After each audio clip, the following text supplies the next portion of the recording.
ஸ்ட்ரைட்டா Thirparappu water falls தான் போயிருந்தோம். இது வந்து இயற்கையான அருவி கிடையாதுங்க, செயற்கையான ஒரு அருவி. அருவியோட தண்ணி வந்து 50 அடி உயரத்துல இருந்து விழும்.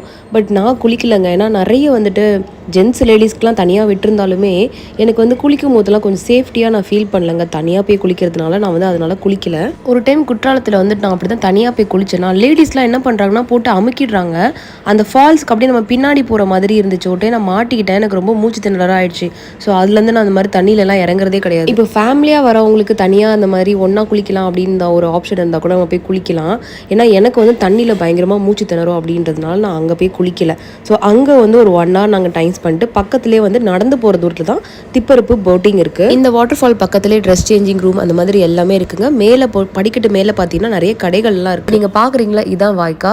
பக்கத்தில் இருக்கிற நெற்பயிருக்கெல்லாம் தண்ணி பாய்க்கிறதுக்காக தான் இந்த வாய்க்கா கட்டியிருக்கிறாங்க. இந்த தண்ணி தான் கீழே போய் திற்பரப்பு அருவியாக நம்மளுக்கு வந்து விழுது. இந்த வாய்க்காய்க்கு மேலே தான் வந்து போட்டிங் எல்லாமே பண்றாங்க. இங்க கூட குளிக்கலாங்க. கீழே பாத்தீங்கல்ல, அங்க இருந்து இந்த பிரிட்ஜ் வழியா தான் நீங்க அந்த போட்டிங்க்கு போக முடியும். கீழே வந்து யானை குளிக்கிறதுலாம் நாங்க பார்த்தோம். இந்த பிரிட்ஜ் கீழே பாத்தீங்கல்ல, இங்கதான் யானைலாம் குளிப்பாட்டுவாங்க. அவ்வளோ அழகா ஒரு 1 hourக்கு மேலவே அந்த யானை பாகன் வந்து யானையை குளிப்பாட்டிட்டு இருந்தாரு. அதுவுமே அழகா படுத்திருந்துச்சு. பக்கத்திலேயே மகாதேவர் சிவன் கோவில் இருக்குங்க. அந்த கோவிலோட யானை தான், அந்த யானை தான் அழகா யானை பாகன் குளிப்பாட்டிட்டு இருக்காரு. போட்டிங் போறதுக்கு இந்த பிரிட்ஜ் மேலதான் நீங்க ஏறி போக முடியும். இந்த போட்டிங்ல இருந்து வியூ பாயிண்ட் ரொம்ப அட்டகாசமா இருக்கு. பார்க்கும் போதே தெரியும், ஃபுல் அண்ட் ஃபுல் அப்படி நேச்சுரல் க்ரீனரி. அதுவும் அந்த பச்சை பசையோட வாசனையில நம்ம அழகாக மோந்து பார்த்துட்டு நம்ம போகும்போது நம்ம நேச்சுரல்குள்ளேயே இருக்க மாதிரியே இருக்கோங்க. நாங்கள் போகும்போது ஒரு 11 மணி இருக்கிறதுனால உச்சி வெயில் டைம் அப்படின்றதுனால பயங்கரமாக வெயில் கொளுத்துச்சு. பட் பக்கத்தில் தண்ணி இருந்ததுனால எங்களுக்கு அந்த அளவுக்கு இல்லைங்க. ஒரு ½ an hourக்குள்ளேயே நாங்கள் வந்துட்டு எங்களோட போட் பிடிச்சிட்டோம். இதுக்குமே நீங்கள் டிக்கெட் எடுக்கணும். ஒரு போட்டுக்கு ஏற்ற மாதிரி மாறும். இந்த போட் 75 rupees, 100 rupees, 250 rupees அந்த மாதிரி ஒரு ஈச் போட்டுக்கு மாறும்.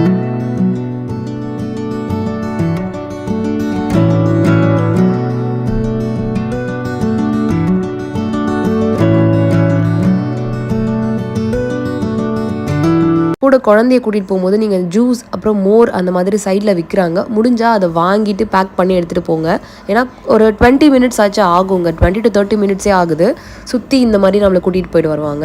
போட்டிங் டைமிங் பார்த்தீங்கன்னா காலையில் 7 மணிலேருந்து சாயங்காலம் 6 மணி வரைக்கும் இருக்குது. ஸோ நீங்கள் ஒரு 4 மணிக்கு போட்டிங் எடுத்தால் கூட நீங்கள் நல்லா வெயில் தாழ்ந்ததுக்கப்புறம் நீங்கள் நல்லா என்ஜாய் பண்ணலாம். ஸ்பீட் போட்டு, ரோ போட்டிங், அதுக்கப்புறம் பெடல் போட்டிங் எல்லாமே இருக்குங்க. பெடல் போட்டிங்லாம் போட்டோன்னா நம்மளால முடியாது சொல்லிட்டு நாங்கள் வந்து ரோ போட்டிங் தான் எடுத்தோம். எங்களுக்கு 100 rupees ஆச்சு. அந்த எண்டு வரைக்கும்லாம் போக மாட்டாங்க. ஒரு அதான் சொன்னேன், 20 நிமிஷம் வர வரைக்கும் தான் உங்களுக்கு ட்ராவல் இருக்கும். வெளியில பார்க்கிங் ஃபெசிலிட்டி தாங்க இருக்கும். பட் சாப்பிட்றதுக்கு ஹோட்டல்லாம் இங்க நிறைய கிடையாது பக்கத்துல. இது ரெண்டுமே நாங்க பார்த்து முடிச்சதுக்கு அப்புறம் மாத்தூர் பிரிட்ஜ் தான் போயிருந்தோம். முன்னாள் முதலமைச்சர் காமராஜருடைய தலைமையில தான் இந்த மாத்தூர் பிரிட்ஜை கட்டி முடிச்சிருக்காங்க. இந்த மாத்தூர் பிரிட்ஜை எந்த டெக்னாலஜில கட்டினாங்கன்னு தெரியல. பிரிட்ஜோட ஹைட் பாத்தீங்கன்னா 115 அடி உயரம். இதோட தூரம் பாத்தீங்கன்னா 1 கிலோமீட்டர் தூரம். மொத்தமா 28 ஸ்ட்ராங்கான பில்லர்ஸ் இருக்குங்க இந்த பிரிட்ஜை தாங்கி பிடிக்கிறதுக்கு. விவசாயத்துக்காக தண்ணி கொண்டு வரணும் அப்படின்றதுக்காக மலையோடைய ஒரு பகுதி தண்ணி விளவங்கோடு கல்குளம் வழியா தான் கொண்டு செல்லப்படுகிறது. தண்ணி கேரி பண்ணது இல்லையா, நீங்க சைட்ல பார்த்தாலே தெரியுங்க. அதோடைய அகலம் பாத்தீங்கன்னா 7 அடி உயரமோ 7.6 அடி அகலமோ இருக்குங்க. 2 மலையையும் இணைக்கிற வகையில தொட்டில் போன்ற அமைப்புல இருக்கனால தொட்டில் பாலம் அப்படின்னு பெயர் பெற்றது. இந்த பிரிட்ஜ்ல இருந்து எடுத்துட்டு வர தண்ணி தாங்க இந்த ஏரியால பக்கத்துல இருக்கிற எல்லா வில்லேஜஸ்க்குமே அவங்க டிரான்ஸ்ஃபர் பண்ணி நிறைய விவசாய பர்பஸ்க்காக யூஸ் பண்ணிக்கிறாங்க. 1 கிலோமீட்டர் தூரம் அப்படின்றதுனால நாங்க வந்து கால்வாசி தூரம் கூட எங்களால போக முடியல. அவ்வளவு வெயில். மேல இருந்து வியூ பாயிண்ட் பாக்கிறதுக்கு சூப்பரா இருந்தது. எங்களால பாதி தூரம் கூட போக முடியல. நாங்க ரிட்டர்ன் திரும்பி வந்துட்டோம். இந்த பிரிட்ஜ் பக்கத்துல நிறைய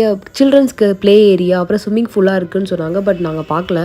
போதும்டான் மாதிரி ஆயிடுச்சுங்க. சும்மா 2 போட்டோ வீடியோ மட்டும் எடுத்துட்டு நாங்க ரிட்டர்ன் போயிட்டோம். அங்க இருந்து நாங்க ஸ்ட்ரைட்டா பத்மநாப சாமி டெம்பிள் போயிட்டோம். கோவிலுக்கு நீங்க போறதுக்கே வந்து எக்கச்சக்கமான கட்டுப்பாடுகள் இருக்கு. அது ஏன்னு பாத்தீங்கன்னா இந்த கோவில்ல ஒரு பெரிய புதையல் இருக்கும். அது என்னென்ன புதையல்னு கேட்டா நீங்க அசந்து போயிடுவீங்க. 1 லட்சம் கோடி ரூபாய் மதிப்பிலான பொக்கிஷங்கள், 5000 வருஷம் பழமையான 108 திவ்ய தேசங்களில் ஒன்றான பத்மநாப சுவாமி டெம்பிள். அதுக்குள்ள என்னென்ன வச்சிருக்காங்க அதெல்லாம் பார்க்கலாம். முதல்ல வந்து பாத்தீங்கன்னா 7 பெட்டகங்கள் இருக்குங்க அந்த கோவிலுக்குள்ள. Aல இருந்து F வரைக்கும் சொல்றாங்க.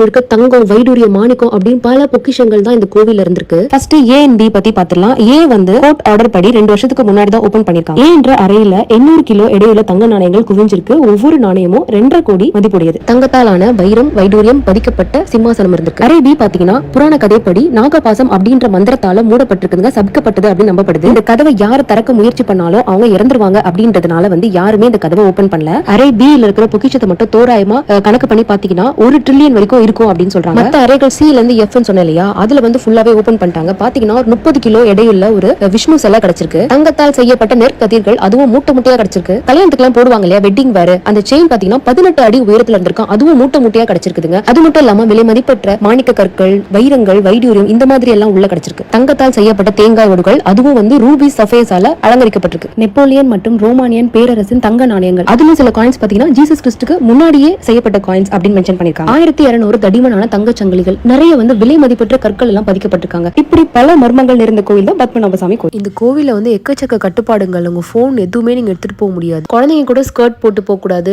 ஜென்ஸ் வந்து பேண்ட் போடக்கூடாதுன்னு இந்த மாதிரி எக்கச்சக்கமான ரெஸ்ட்ரிக்ஷன்ஸ் இருக்கு. மொபைல் போன்ஸ் இந்த இடத்துல தாண்டி நீங்க கொண்டே போக கூடாது. நீங்க வெளியில வந்து கிளாக் ரூம்ல கொடுத்துட்டு தான் போகணும். இந்த கோவில் என்ன ஸ்பெஷல்னா, உங்க ஜாதகத்துல வந்து நாகதோஷம், சர்ப்பதோஷம், கால சர்ப்பதோஷம் இந்த மாதிரி தோஷங்கள்லாம் இருந்துச்சுன்னா இந்த கோவில் வந்து நிவர்த்தி பண்ணிக்கலாம். கோவிலுக்கு வெளியில ஒரு மரம் இருக்குங்க. அந்த மரத்துக்கு கீழே வந்து 100க்கு மேல நாகங்கள் இருக்கும். நாகங்களுக்கு மேல மஞ்சத்தூள், பால் இது ரெண்டுமே நீங்க சேர்த்து போடும்போது உங்களுடைய சர்ப்பதோஷம், சர்ம சம்பந்தப்பட்ட தோஷம் எல்லாமே நீங்கிடும். நாகர்கோவில் அப்படின்னு பேர் பெற்றதுக்கு முக்கிய காரணம் இந்த ஒரு கோவில் தான். டே 2ல நாகராஜ கோவில் நாங்க பார்த்துட்டு பக்கத்திலே ஹோட்டல் இருந்தது, அங்க சாப்பிட்டுட்டு அங்க இருந்து நாங்க ஸ்ட்ரைட்டா தானுமாலயம் கோவில் சுசீந்திரம் போயிட்டோம். கன்னியாகுமரிக்கு நாகர்கோவிலுக்கு நடுவுல தான் இந்த கோவில் இருக்கு. கோவில் கோபுரமுமே அவ்வளவு பிரம்மாண்டமா இருந்துங்க. கோவிலோட சிறப்பு பாத்தீங்கன்னா, கருவறையில ஒரு தெய்வம் பாக்குறதே சிறப்புங்க. ஆனா இந்த தானுமாலயன் கோவில்ல லிங்கம் 3 பகுதிகளாக இருக்கு. மேல் பகுதி சிவனின் ஸ்தானு பெயரையும், விஷ்ணுவின் நடுவில் உள்ள மால் பெயரையும், பிரம்மாவின் அடிப்படை ஆயா பெயரையும் குறிக்கிறது. ஏன் 3 தெய்வங்களும் ஒரே லிங்க வடிவாக காட்சி அளிக்கிறாங்க அப்படின்றதுக்கு ஒரு சுவாரஸ்யமான புராண கதை இருக்கு. இந்த கோவிலுடைய வரலாறு பத்தி நான் ஒரு லாங்கான வீடியோ போட்டிருக்கேங்க. அதுல உங்களுக்கு எல்லா இன்ஃபர்மேஷனும் கிடைக்கும். அதுல போய் செக் பண்ணி பாருங்க.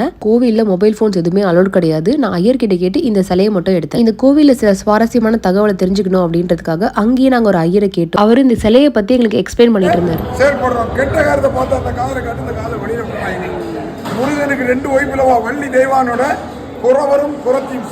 ஒரு கல் சிலையில காது மாதிரி சிற்பம் செதுக்கியிருக்காங்க. அதுக்குள்ள பாத்தீங்கன்னா அந்த ஓட்டை வந்து ஒரு குச்சி எந்த ஒரு டிஸ்டர்பன்ஸும் இல்லாம போயிட்டு வந்தது. இந்த மாதிரி நிறைய சிற்பம் அங்க இருக்கு.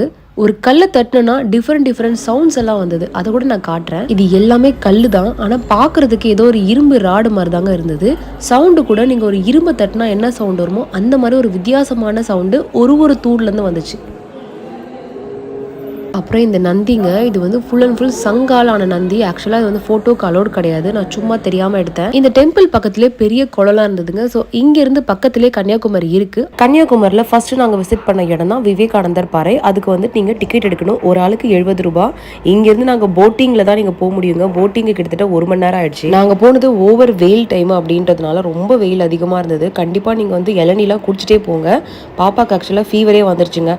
கப்பலுக்குள்ள நம்ம ஏரியாச்சு. இந்த பாறைக்கு கூட ஒரு ஸ்பெஷாலிட்டி இருக்குங்க. சுவாமி விவேகானந்தர் கடலுக்குள் 500 மீட்டர் தொலைவில் உள்ள இந்த பாறைக்கு நீந்தி சென்று 3 நாட்கள் தியானம் பண்ணிருக்காரு. இந்த நினைவு மண்டபத்தில் ஸ்ரீபாத மண்டபம், சபா மண்டபம், தியான மண்டபம் அப்படின்னு 3 மண்டபங்கள் இருக்கு. ஸ்ரீபாத மண்டபம் இருக்கும் பாறை பகுதியில் தான் பகவதி அம்மன் சிவபெருமானை மணப்பதற்காக ஒற்றை காலில் நின்று தவம் செஞ்சதாகவும், அதனால் இந்த பாறையில் அவரது பாதத்தின் தடம் பதிந்துள்ளது என்று நம்பப்படுகிறது. இதே பாறையில் தான் சுவாமி விவேகானந்தரும் ஞானம் பெற்றார் அப்படின்னு நம்பப்படுது. இதுதாங்க தியான மண்டபம். சுற்றுலா பயணிகள் எந்த ஒரு வெளிப்புற இரைச்சல் தொந்தரவு இல்லாம இங்க தியானம் பண்ணிக்கலாம். இதுதான் சன்ரைஸ் கேலண்டர். இங்க இருந்தும் நீங்க சன்ரைஸ் வியூ பார்க்கலாம். நவம்பர் டு ஜனவரி இந்த மந்த்துக்குள்ள சன்ரைஸ் நல்லா தெளிவா பார்க்கலாம்னு சொல்றாங்க. கன்னியாகுமரி வட்டக்கோட்டை ஃபோர்ட்ல அப்படி என்ன ஸ்பெஷல் தானே கேக்குறீங்க. திருவள்ளூர் சிலை இருக்கு இல்லையா, அது வந்து ஜஸ்ட் 10 மினிட்ஸ் தான் இந்த வட்டக்கோட்டை ஃபோர்ட். 18th செஞ்சுரியில மார்த்தாண்டவர்மர் அப்படின்ற ஒரு ராஜாவோட கட்டுப்பாட்டுல இருந்தது. இப்போ வந்து கவர்மெண்டோட கட்டுப்பாட்டுல இருக்கு. இதுக்கு என்ட்ரி டிக்கெட் ஒரு ஆளுக்கு 25 ரூபாய் தான். 3 பக்கமும் கடலும் ஒரு பக்கமும் மவுண்டன்ஸ் பார்க்கலாம். ஈவினிங் ஒரு 5 o'clock நீங்க போனீங்கன்னா சன்செட்டா அவ்வளவு அழகா பார்க்கலாம். கடல் வழி பாதுகாப்புக்காக 18th செஞ்சுரியில மார்த்தாண்டவர்மர் ராஜா இந்த கோட்டையை கட்டியிருக்காரு. இந்த கோட்டைக்கு கீழே ஒரு டனல் இருக்கிறதாகவும், அந்த டனல் ஸ்ட்ரைட்டா பத்மநாபபுர பேலஸ்க்கு கனெக்ட் ஆகுறதாகவும் சொல்றாங்க. 3.5 ஏக்கர் லேண்ட்ல 25 அடி உயரத்துல இந்த கோட்டையை கட்டியிருக்காங்க. அந்த காலத்துல எல்லாம் பெரிய பெரிய பீரங்கி இந்த மாதிரி போருக்கு தேவையான பொருட்கள் எல்லாம் சேகரிக்கும் இடமாக தான் இருந்திருக்கு. இப்போ பாத்தீங்கன்னா பெரிய பெரிய படங்கள் எல்லாமே இங்க ஷூட்டிங் பண்றாங்க. கயல் மூவில சுனாமி சீனுக்கு அப்புறம் இந்த மீட்பு பணி இடமா இதை காட்டியிருக்காங்க. மூக்குத்தி அம்மன் படம் நிறைய சீன் இங்க தான் ஷூட் பண்ணிருக்காங்க. அலைகள் ஓய்வுதலை மூவில கார்த்திக் சாரோட சீன் நிறைய இங்க ஷூட் பண்ணிருக்காங்க. தொட்டு ஜெயா படத்துல உயிரே என் உயிரே அப்படின்னு ஒரு சாங் வரும். அந்த சாங் கூட இங்க ஷூட் பண்ணிருக்காங்க. நான் அவனிலே படத்துல ராதா காதல் வராதா அந்த சாங் கூட இங்க தான் ஷூட் பண்ணிருக்காங்க. இந்த மரத்து கீழே தான் மூக்குத்தி அம்மன்ல நயன்தாரா வருவாங்க இல்லையா, அந்த ஷாட்லாம் எடுத்திருக்காங்க. ஸோ இந்த இடம் டோட்டலா பாத்தீங்கன்னா போட்டோ பிரியரா இருந்தீங்கன்னா உங்களுக்கு ரொம்ப யூஸ்ஃபுல்லா இருக்குங்க. தனிமையா இருந்து நாங்க போகும்போது கூட்டம் கூட இல்லை. ஸோ கண்டிப்பா வந்து நீங்க என்ஜாய் பண்ற இடமா இருக்கும் வட்டக்கோட்டை ஃபோர்ட்.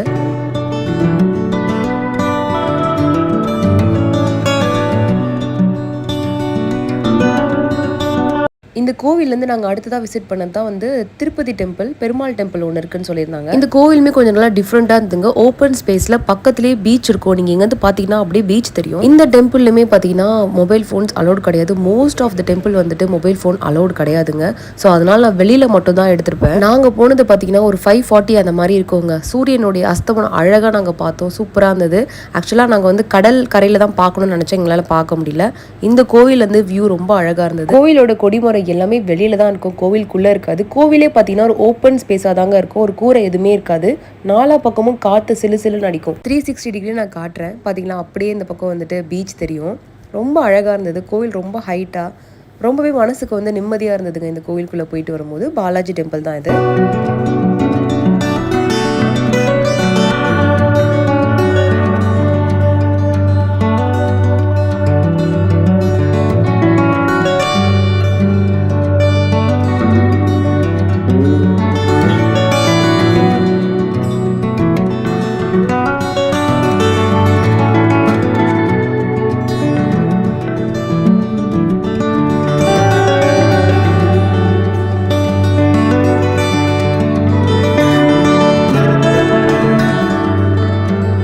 இந்த கோவிலில் வந்து இந்த மயில் நாங்கள் ஃபர்ஸ்ட் நான் பறக்கிறத பார்த்தேங்க. ரொம்ப நல்லா இருந்தது இந்த ஷார்ட். அதனால தான் நான் எடுத்திருந்தேன். சன்ரைஸ் பார்க்கறதுக்கு எக்கச்சக்க கூட்டமாக இருந்தது. அவ்வளோ சீக்கிரம் எழுந்து போய் நான் பார்க்குற எனக்கு பெரிய டிசப்பாயின்மெண்ட். ஏன்னா வந்துட்டு சினிமாவில் காட்டுற மாதிரி ஸ்ட்ரெயிட்டாக கடல்லேருந்து அப்படியே எழுந்துக்கல.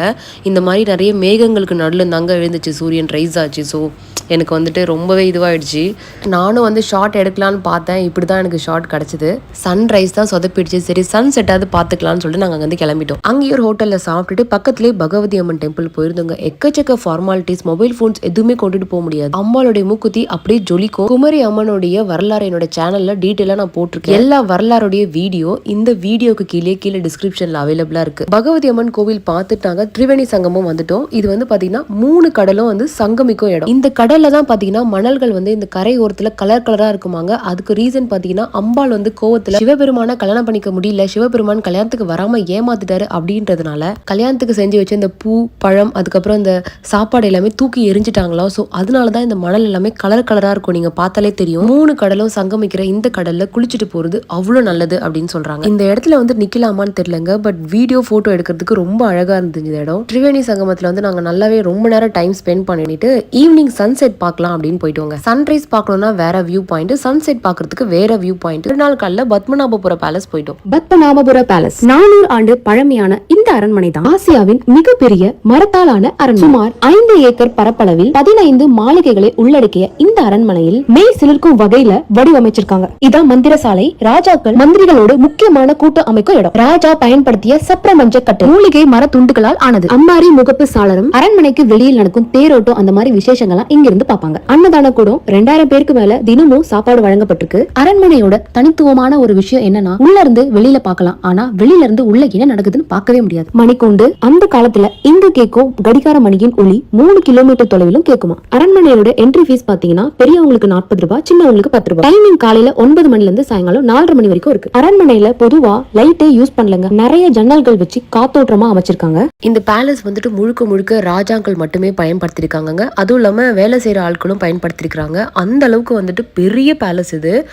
நான் கூட நினைச்சேன் ரொம்ப சீக்கிரம் வந்துடலாம் அப்படின்ட்டு. பாத்தீங்கன்னா 2 hours மேலே ஆயிடுச்சுங்க ஃபுல்லா சுத்தி பாக்குறதுக்கு. இந்த பேலஸ்ல முழுக்க அந்த டைம்ல யூஸ் பண்ண ஐட்டம் எல்லாமே இருக்கு. அந்த காலத்துல யூஸ் பண்ண அம்மி, குளியல் அறை, அதுக்கப்புறத்து கோலம், இது வந்து லாக் சிஸ்டம் பாத்தீங்களா, வித்தியாசமா இருக்கலாம் அந்த காலத்துல. ஸோ இந்த மாதிரி நீங்க டிஃப்ரெண்டா எக்ஸ்போஸ் பண்ணலாம் இந்த இடத்துக்கு வந்தீங்கன்னா. மெயினா வந்து வீடியோகிராஃபி நீங்க அலோட் கிடையாது. போட்டோஸ் மட்டும் நீங்க எடுத்துக்கலாம். அதுக்கு வந்து நீங்க பே பண்ணி தான் வாங்கணும். கேமராக்கு ஏத்த மாதிரி கேமரா கணக்கு தாங்க. பத்மநாபபுர பேலஸ் வந்துட்டு பாத்தீங்கன்னா ஓவர் ரெஸ்ட்ரிக்ஷனா தான் இருந்தது. உள்ளேயுமே நிறைய ஆளுங்கள்லாம் இருப்பாங்க. செக்யூரிட்டி கார்டு எல்லாமே இருப்பாங்க. ஃபோட்டோ மட்டும் தான் நீங்கள் எடுக்க முடியும். வீடியோ கண்டிப்பாக எடுக்க முடியாது. ஸோ இது எல்லாமே அங்கே இருக்கிறது நான் வந்து சும்மா ஃபோட்டோஸ் மட்டும் எடுத்திருப்பேன். இது வந்து ராஜா பயன்படுத்தின கட்டில். அதுக்கப்புறம் பார்த்தீங்கன்னா அவங்களோட யூஸ் பண்ண டாய்லெட்ஸ் கூட நாங்கள் பார்த்தோம். நல்லா டிஃப்ரெண்ட்டாக இருந்தது பார்க்குறதுக்கு. அதுக்கப்புறம் அவங்களுடைய பெயிண்டிங்ஸ் எல்லாமே வச்சுருப்பாங்க. அந்த ராஜாவோட பெயிண்டிங், ராணியோட பெயிண்டிங். உள்ளே நீங்கள் ஒன்ஸ் என்ட்ரி ஆகிட்டிங்கன்னா வெளியில் வரத்துக்கு வந்துட்டு 2 hours மேலே ஆயிடுச்சுங்க. எங்களால் முடியல ஆக்சுவலாக. ரொம்பவே கால் வலிக்க ஆரம்பிச்சிருச்சு. 2 நாள் கண்டினியூஸாக ட்ரிப் பண்ணதுனாலே என்னன்னு தெரியல. பட் ஆனால் ரொம்ப பெரிய அரண்மனை இது. பொறுமையாக பார்க்கணும் அப்படின்னு நீங்கள் பிளான் பண்ணியிருந்தீங்கன்னா வந்து கண்டிப்பாக வந்து ஒரு நாள் ஃபுல்லாகவே நீங்கள் ஸ்பெண்ட் பண்ணுற மாதிரி வாங்க. பக்கத்தில் வெளியிலே உங்களுக்கு ஹோட்டல் எல்லாமே இருக்குது சாப்பிட்றதுக்கு.